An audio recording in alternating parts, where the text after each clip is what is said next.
நேயர்கள் அனைவருக்கும் கார்த்திகை தீபம் சீரியலின் சுவாரஸ்யமான கதைப்பகுதி. சனி ஞாயிறு கூட இடைவெளியின்றி தினமும் ஒளிபரப்பாகி வரும் இந்த தொடருக்கு நாளுக்கு நாள் ரசிகர்களின் எண்ணிக்கை அதிகரித்து வரும் நிலையில் இந்த தொடரில் அருண் மனைவி ஐஸ்வர்யா என்ற கேரக்டரில் நடித்து வந்த நடிகை திடீரென இந்த சீரியலிலிருந்து விலகியுள்ளதாக தகவல் வெளியாகியுள்ளன. அதாவது போலீஸில் சிக்கிய ஐஸ்வர்யா நான் பேசியது அந்த ரியா இல்லை என்று சொல்லி வீடியோ கால் செய்து வேறொரு பெண்ணை காட்டி தப்பித்து விடுகிறாள். இதனைத் தொடர்ந்து அபிராமியை ஆபரேஷன் தியேட்டருக்கு அழைத்து செல்ல அருணாச்சலத்திடம் கையெழுத்து கேட்க அவர் நான் போட மாட்டேன், அவ பிழைத்து வரலனா கடைசி வரைக்கும் நான் குற்ற உணர்ச்சியிலேயே செத்து போய் விடுவேன் என்று உடைந்து அழுகிறார். இதனையடுத்து அருணிடம் கொடுக்க அவனும் கையெழுத்து போட தயங்க ஆனந்தும் அப்படியே சொல்ல கார்த்திக் கண்ணீருடன் கையெழுத்து போட அபிராமிக்கு 36 மணி நேரம் நடக்க உள்ள ஆபரேஷனுக்கான முதற்கட்ட பரிசோதனைகள் தொடங்குகிறது.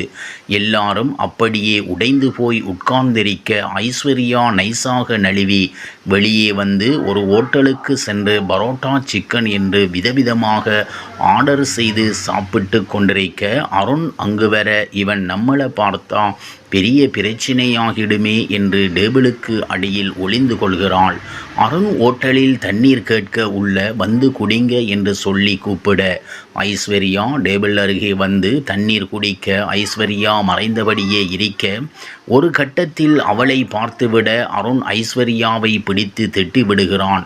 பிறகு ஹாஸ்பிட்டலில் முதற்கட்ட பரிசோதனைகள் முடிந்து அபிராமியை ஆபரேஷனுக்கு அழைத்து செல்ல ஆளாளுக்கு அபிராமிக்கு ஆறுதல் சொல்ல தீபா கார்த்திக் சாருக்கும் எனக்கும் நடந்த கல்யாணத்தை நீங்க பார்க்கல, நீங்க வெளியே வந்து கார்த்திக் சார் கையால் என் கழுத்தில் தாலி கட்டுறதை பார்க்கணும், பார்ப்பீங்க, அதுவரைக்கும் மஞ்ச கயிறோடு தான் இருப்பேன் என்று கழுத்தில் இருக்கும் தாலி ஜெயினை கலட்டி வைக்கிறாள். இப்படியான நிலையில் அடுத்து நடக்கப் போவது என்ன என்பது குறித்து அறியலாம். தமிழ் சின்னத்திரையில் ஜி தமிழ் தொலைக்காட்சியில் தினமும் இரவு 9 மணிக்கு ஒளிபரப்பாகி வருகிறது கார்த்திகை தீபம் சீரியல். டிஆர்பியில் கலக்கி வரும் இந்த பிரபலமான தொடருக்கு ஏகப்பட்ட ரசிகர் பட்டாளம் உள்ளது. இந்த சீரியலின் நேற்றைய எபிசோடில் அபிராமி தாலியுடன் பெண் சாமியாரை பார்க்க வந்திருந்த நிலையில் இன்று நடக்கப் போவது என்ன என்பது குறித்து பார்க்கலாம். அதன் பிறகு கார்த்திக் போன் செய்து தாலி காணாமல் போன விஷயத்தை சொல்லி எப்படியாவது கண்டுபிடித்து கொடு என்று சொல்கிறாள்.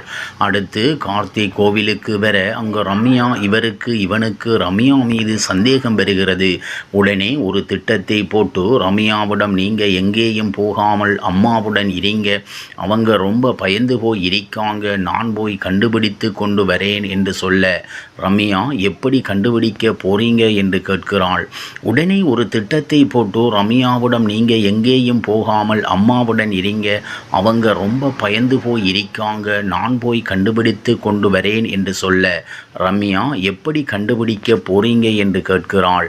கார்த்திக் கிளம்பி போனதும் அபிராமியிடம் தண்ணீர் வாங்கிட்டு வருவதாக சொல்லி வேகமாக வீட்டுக்கு சென்று அந்த பையை கொண்டு வந்து ரவுடியிடம் இருந்து 4 பேர் பேக்கை பிடித்து வைத்து வெளியில் பேசிட்டு இருந்ததாக சொல்லிக் கொடுக்க அபிராமி சந்தேகப்படுகிறாள். பிறகு கார்த்திக்கு விஷயம் தெரிய அவனும் அமைதியாக விட ரம்யா வீட்டுக்கு வந்ததும் மாப்பிள்ளை ரமேஷ் ஹனிமூன் செல்வது குறித்து பேசி கடுப்பாகுகிறான். இப்படியான நிலையில் அடுத்து நடக்கப் போவது என்ன என்பது குறித்து அறியலாம். கார்த்திக் மீனாட்சியை அடைத்து வைத்திருக்கும் இடத்தை கண்டுபிடித்து ரவுடிகளுடன் சண்டையிட்டு அவளை காப்பாற்றி வெளியே அழைத்து வந்தான். மறுபக்கம் மண்டபத்தில் பரமேஸ்வரி பாட்டி வந்திருக்க எல்லோரும் ஜோடியாக ஆசீர்வாதம் வாங்க வேண்டும் என முடிவு செய்து தயாராக நிற்கின்றனர். ரியா ஆனந்தத்துடன் சேர்ந்து ஆசீர்வாதம் வாங்க தயாராகிறாள். பரமேஸ்வரி பாட்டி ரியாவை பார்த்து யார் இது என்று சொல்லி கேள்வி எழுப்புகிறாள். அதற்கு தீவா அது ஆனந்தோட ஃப்ரெண்ட் என பிளேட்டை மாற்றி விடுகிறாள். இதனை பார்த்து அதிர்ச்சியடைந்த ரியா எதுவும் பேச முடியாமல் நிற்கிறாள். அதன் பிறகு கார்த்திக் மீனாட்சியுடன் மண்டபத்துக்கு வந்துவிட ரியா பேரதிர்ச்சி அடைகிறாள். இதைத் தொடர்ந்து கார்த்திக் மற்றும் தீபா ஆனந்தை தனியாக அழைத்துச் சென்று ரியா மதுவிடம் பேசிய வீடியோவை காட்டி அவளை பற்றிய உண்மையை உடைக்கின்றனர். மேலும் பரமேஸ்வரி பாட்டி இருப்பதால் இப்போதைக்கு எதுவும் பேச வேண்டாம் என்று கூறுகின்றனர். இதனை கேட்ட ஆனந்த் அமைதியாக வெளியே வருகிறான். பிறகு அருண், ஐஸ்வர்யா, ஆனந்த், மீனாட்சி மற்றும் கார்த்திக், தீபா ஆகியோர் ஜோடி ஜோடியாக காலில் விழுந்து ஆசீர்வாதம் வாங்குகின்றனர். இப்படியான நிலையில் அடுத்ததாக நடக்கப் போவது என்ன என்பது குறித்து அறிய கார்த்திகை தீபம் சீரியலை அறிந்து கொள்ளுங்கள். இவ்வாறாக கார்த்திகை தீபம் சீரியலின் சுவாரஸ்யமான கதைப்பகுதி செல்கிறது. இனி சுவாரஸ்யம் உங்களை காத்திருக்கிறது. மீண்டும் சந்திப்போம்.